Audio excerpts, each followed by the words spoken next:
गांव की खूबसूरत जिंदगी। एक सबक आमोज कार्टून कहानी। सब्ज दरख्तों, खुले मैदानों और मिट्टी की खुशबू से भरा एक खूबसूरत गांव था। इस गांव में एक प्यारी और मासूम लड़की रहती थी जिसका नाम आमिना था। आमिना को अपने गांव की सादा जिंदगी बहुत पसंद थी। उसके घर के पास एक छोटी सी झोंपड़ी थी जिसके सामने चिड़ियों एक सबा नीम का शाम। दरख्त था।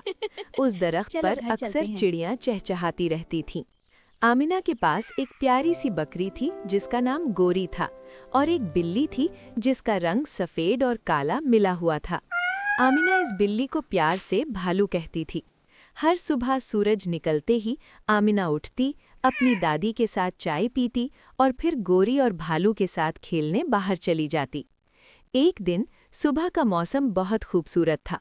हल्की हल्की ठंडी हवा चल रही थी और खेतों में सरसब्ज घास लहलहा रही थी। आमिना ने गोरी से कहा, चलो आज हम जंगल के किनारे चलते हैं, वहाँ बहुत मीठे अमरूद लगे हैं। गोरी मैं करती हुई उसके पीछे चल पड़ी और भालू भी दुम हिलाती हुई उनके साथ चलने लगी। रास्ते में चिड़ियां दरख्तों पर बैठी गाना गा रही थीं और तितलियां फूलों के ऊपर मंडला रही थीं।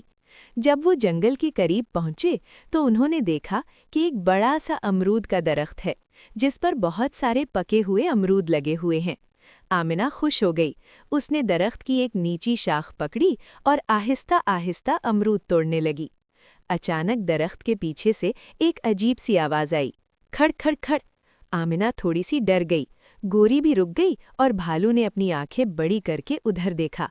फिर अचानक झाड़ियों से एक छोटा सा जख्मी परिंदा बाहर निकला। उसका एक पर जख्मी था और वो उड़ नहीं पा रहा था। आमिना को उस पर बहुत तरस आया।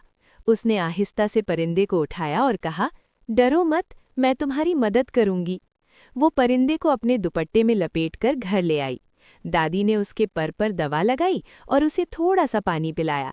चंद दिनों में वो परिंदा ठीक हो गया।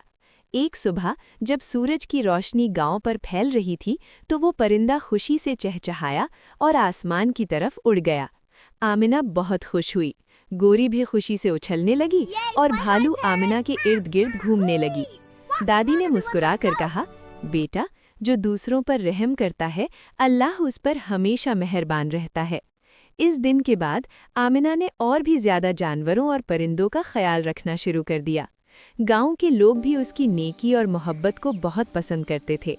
गांव की सादा जिंदगी, सब्ज खेत, चहचहाती चिड़ियां और आमिना की मेहरबान तबीयत इस गांव को और भी खूबसूरत बना देती थी। सबक: हमें हमेशा जानवरों और परिंदों से मोहब्बत करनी चाहिए और जो भी मुश्किल में हो उसकी मदद करनी चाहिए। यही अच्छी इंसानियत है।